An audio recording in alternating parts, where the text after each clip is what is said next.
평생 가족을 위해 살아온 한 여인이 있었습니다. 매일 새벽 5시 정성스럽게 끓인 된장국으로 하루를 시작하던 나옥자.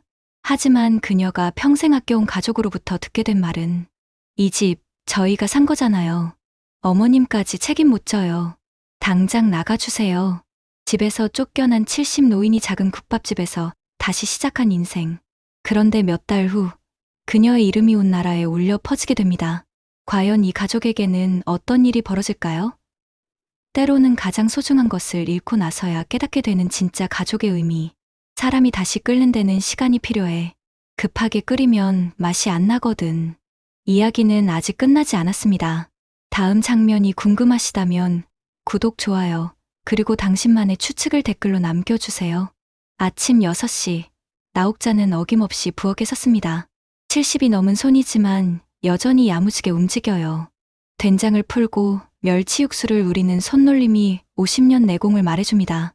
할매, 아침이에요. 5살 손자 민누가 잠옷차림으로 부엌으로 달려와요. 옥자는 아이 머리를 쓰다듬으며 환한 미소를 지었습니다.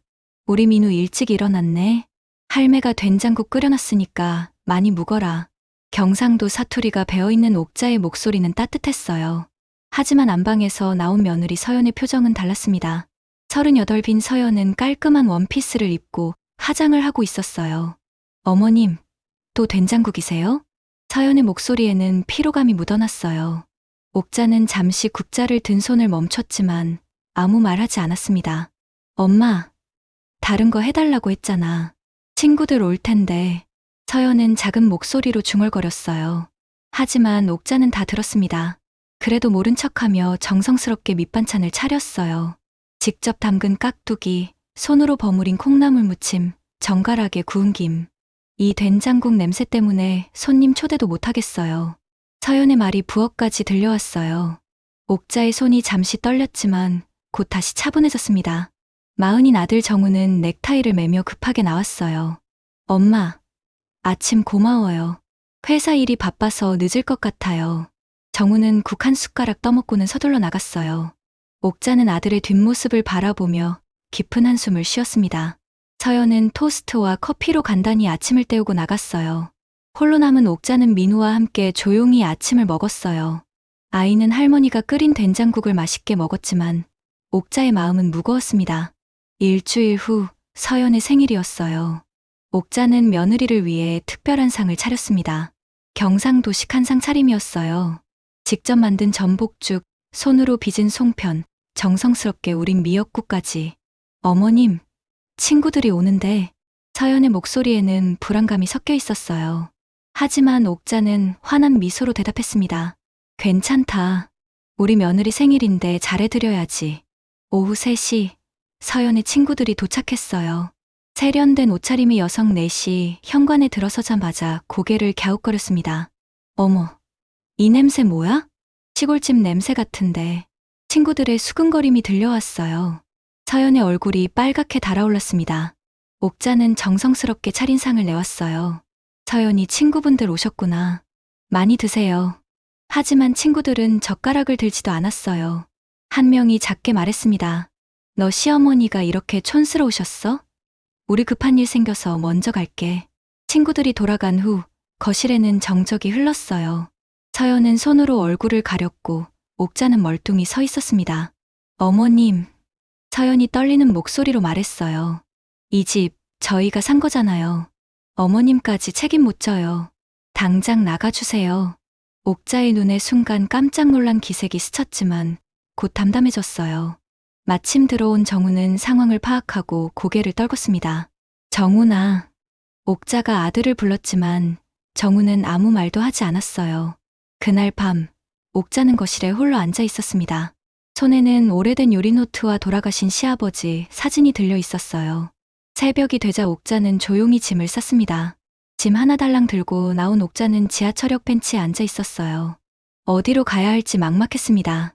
그때 문득 옛 친구가 떠올랐어요. 박순자, 예전에 시장에서 함께 장사하던 동갑내기 친구였습니다. 순자가 어디 살고 있을까? 옥자는 기억을 더듬어 순자의 국밥집을 찾아갔어요. 낡은 간판에 순자네 국밥이라고 쓰여 있었습니다. 가게 안에서는 구수한 국물 냄새가 풍겨 나왔어요. 어라, 이게 누구야? 옥자 아니가. 박순자는 옥자를 보자마자 반갑게 달려왔어요. 여전히 푸짐한 인심이 얼굴에 배어 있었습니다.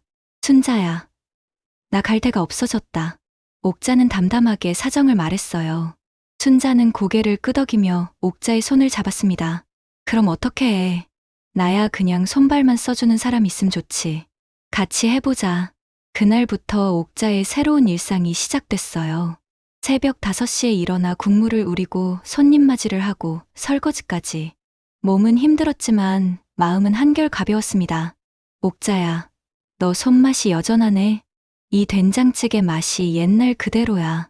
순자가 옥자가 끓인 된장찌개를 맛보며 엄지를 들어 올렸어요. 옥자는 처음으로 며칠 만에 웃음을 지었습니다. 그럼 우리 여기 된장찌개도 팔아볼까? 좋은 생각이다. 손님들이 좋아할 거야.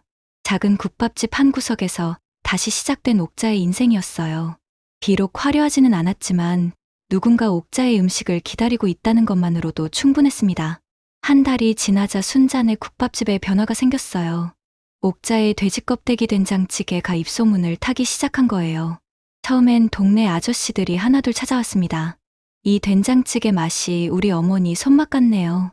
사장님, 이거 어떻게 끓이는 거예요? 집에서도 해보고 싶은데. 손님들의 칭찬에 옥자는 수줍게 웃었어요. 순자는 옥자를 보며 흐뭇해했습니다. 어느 날 젊은 남자 둘이 카메라를 들고 가게에 들어왔어요. 음식 방송 제작진이었습니다. 저희 SNS용 영상 촬영하고 있는데 잠깐 찍어도 될까요? 옥자는 당황했지만 순자가 나서서 허락했어요. 카메라 앞에서 옥자는 자연스럽게 된장찌개를 끓였습니다. 손놀림 하나하나가 예술이었어요. 와, 이 할머니 진짜 대단하시네요. 국물 맛 좀 보세요. 제작진이 한 숟가락 떠먹더니 눈을 동그랗게 떴어요. 그 영상이 SNS에 국물 대폭발 시골 된장집이라는 제목으로 올라갔습니다. 며칠 후부터 가게 앞에 줄이 서기 시작했어요. 젊은 커플들, 가족 단위 손님들까지. 옥자는 신기해하며 열심히 된장찌개를 끓였습니다. 할머니, 정말 맛있어요. 우리 어머니 생각나네요. 이런 진짜 손맛은 요즘 어디서도 못 먹어봤어요. 그런데 어느 날 오후 줄 서 있는 손님들 사이에서 익숙한 얼굴이 보였어요. 서연이었습니다. 서연은 멀리서 가게를 바라보고 있었어요. 옥자와 눈이 마주쳤지만 서연은 고개를 돌리고 뒤돌아서 버렸습니다. 옥자의 마음이 복잡해졌어요. 그래도 손님들을 위해 웃으며 된장찌개를 내왔습니다. 한 달 후 저녁 9시 TV 프로그램에 옥자의 얼굴이 등장했어요.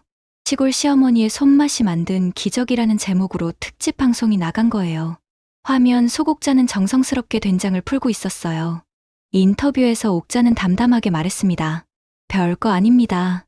그냥 정성껏 끓이는 것뿐이에요. 먹는 사람 생각하면서 끓이면 맛있어져요. 그때 회사 회식 중이던 정훈이 TV를 보고 있었어요. 동료들과 술을 마시던 정훈은 어머니 얼굴이 나오자 손에 들고 있던 소주잔을 떨어뜨렸습니다. 저 사람 정훈이 내 어머니 아냐? 동료의 말에 정훈은 대답하지 못했어요. 화면 속 어머니는 예전보다 더 말랐지만 여전히 다정한 미소를 짓고 있었습니다. 집에 돌아온 정훈은 서연에게 말했어요. 여보, 엄마가 TV에 나왔어. 서연은 리모컨으로 채널을 돌리며 차갑게 말했습니다. 그래서요? 우리랑 무슨 상관이에요? 하지만 서연의 목소리는 떨리고 있었어요. 그날 밤 서연은 잠들지 못하고 뒤척였습니다. 다음 날 아침 서연은 몰래 순잔의 국밥집 앞까지 왔어요. 가게 앞에는 여전히 긴 줄이 서 있었습니다. 사람들은 옥자의 된장찌개를 먹기 위해 기다리고 있었어요. 서연은 사람들 틈에서 가게 안을 들여다봤어요. 옥자는 땀을 흘리며 열심히 된장찌개를 끓이고 있었습니다. 그 모습을 보던 서연의 눈에 눈물이 맺혔어요. 내가 그 사람을 몰라봤어. 서연은 중얼거리며 발걸음을 돌렸습니다. 하지만 마음 한구석이 무거웠어요. 일주일 후 토요일 오후 정훈이 가게에 나타났어요. 줄을 서지 않고 가게 입구에서 멀뚱히 서 있었습니다. 옥자는 된장찌개를 내오다가 아들을 발견했어요. 정훈이. 옥자의 목소리가 떨렸어요. 정훈은 천천히 가게 안으로 들어왔습니다. 손님들 사이를 지나 어머니 앞에 섰어요. 엄마, 정훈의 목소리는 쉬어 있었어요. 옥자는 국자를 든 손을 멈추고 아들을 바라봤습니다. 정훈아, 밥은 먹었나? 여전히 어머니다운 첫 마디였어요. 정훈은 고개를 떨구며 말했습니다. 엄마, 내가 바보였어요. 너무 늦었죠? 옥자는 잠시 침묵하다가 따뜻하게 미소 지었어요. 아니다. 아직 국물은 안 식었더라. 정훈은 어머니가 내준 된장찌개를 받아들었어요. 한 숟가락 떠먹자 눈물이 쏟아졌습니다. 어릴 적 막 그대로였어요. 그때 가게 밖에서 서연이 서 있었어요. 유리창 너머로 모자가 대화하는 모습을 지켜보고 있었습니다. 몇 번이나 들어가려다가 발걸음을 멈췄어요. 정훈이 밖으로 나오자 서연과 마주쳤어요. 여보, 들어가요. 서연은 고개를 저었어요. 난 못해요. 너무 미안해서. 서연의 눈에는 눈물이 고여 있었어요. 하지만 끝내 가게 문을 열지 못하고 돌아서 버렸습니다. 정훈은 서연의 뒷모습을 바라보며 한숨을 쉬었어요. 옥자는 유리창 너머로 며느리의 모습을 봤지만 아무 말 하지 않았어요. 그저 조용히 다음 손님을 위해 된장찌개를 끓일 뿐이었습니다. 며칠이 지나도 서연은 나타나지 않았어요. 하지만 옥자는 매일 저녁 가게 한쪽에 된장국 한 그릇을 남겨뒀습니다. 순자가 물어봤어요. 옥자야, 저 국 왜 계속 남겨두는 거야? 그냥 혹시 몰라서. 옥자는 담담하게 대답했어요. 그런 날이 이어졌습니다. 일주일, 열흘, 어느 저녁 가게 문을 정리하려던 옥자는 밖에서 인기척을 느꼈어요. 서연이 가게 앞에 조용히 서 있었습니다. 고개를 푹 숙인 채로요. 옥자는 문을 열고 나왔어요. 들어와. 어머님. 서연의 목소리는 떨리고 있었어요. 옥자는 서연의 손을 잡고 가게 안으로 데려갔습니다. 앉아. 서연은 테이블에 앉았어요. 옥자는 미리 준비해둔 된장국을 데워서 내왔습니다. 김치찌개와 반찬도 함께요. 죄송해요. 서연이 겨우 한마디를 꺼냈어요. 옥자는 서연 앞에 앉으며 말했습니다. 밥은 먹었나? 밥부터 묻고 얘기하자.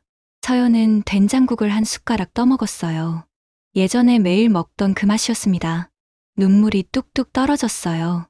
어머님, 제가 너무했어요. 사람이 다시 끓는 데는 시간이 필요해. 급하게 끓이면 맛이 안 나거든. 옥자의 말에 서연은 더 크게 울었어요. 옥자는 조용히 서연의 등을 두드려줬습니다. 이제 됐다. 배고플 때 언제든 와. 그날 밤, 둘은 처음으로 밥상 앞에 마주 앉았어요. 말은 많지 않았지만 국물은 진했고 마음도 조금씩 풀어져 갔습니다. 서연은 된장국을 다 비우고 말했어요. 어머님 된장국이 세상에서 제일 맛있어요. 그로부터 6개월이 흘렀어요. 순잔의 국밥집은 이제 동네를 넘어 서울 전체에서 유명해졌습니다. 전설의 된장국 할매라는 별명까지 생겼어요. 매일 아침부터 저녁까지 손님들이 끊이지 않았습니다. 방송국에서 재출연 제안이 왔지만 옥자는 고개를 저었어요. 이젠 조용히 밥 해주고 웃고 살면 됐지. 너무 시끄러운 건 싫어. 순자가 웃으며 말했어요. 옥자야, 너 정말 변했다. 예전보다 훨씬 편해 보여. 가게 한쪽 벽에는 옥자가 손글씨로 쓴 액자가 걸려 있었어요. 맛있는 건 따뜻한 마음에서 나온다. 그 아래에는 서연이 정성껏 쓴 작은 메모가 붙어 있었습니다. 어머니의 된장국, 세상에서 제일 맛있습니다. 요즘 서연은 일주일에 2~3번씩 가게에 와요. 처음엔 어색했지만 이제는 자연스럽게 옥자를 도와 설거지도 하고 손님 맞이도 합니다. 어머님, 오늘 민우가 할머니 보고 싶다고 하던데요. 그래? 우리 민우, 주말에 데려와라. 정훈도 매주 토요일이면 어김없이 가게에 와요. 어머니가 끓인 된장찌개를 먹으며 회사 이야기, 민우 이야기를 나눕니다. 어느 일요일 오후, 가족 셋이 함께 가게에 앉아 있었어요. 민우는 할머니 무릎에 앉아 된장국을 맛있게 먹고 있었습니다. 할매, 이 된장국 정말 맛있어요. 그럼, 할매가 정성껏 끓여줬으니까. 옥자는 손자를 보며 환하게 웃었어요. 서연과 정훈도 따뜻한 미소를 지었습니다. 해가 지고 손님들이 하나둘 돌아가는 저녁, 옥자는 가게 앞에 서서 하늘을 바라봤어요. 별이 하나둘 떠오르고 있었습니다. 오늘도 잘 마무리됐네. 옥자의 얼굴에는 평온한 미소가 번졌어요. 이제 정말로 조용한 행복을 찾은 것 같았습니다.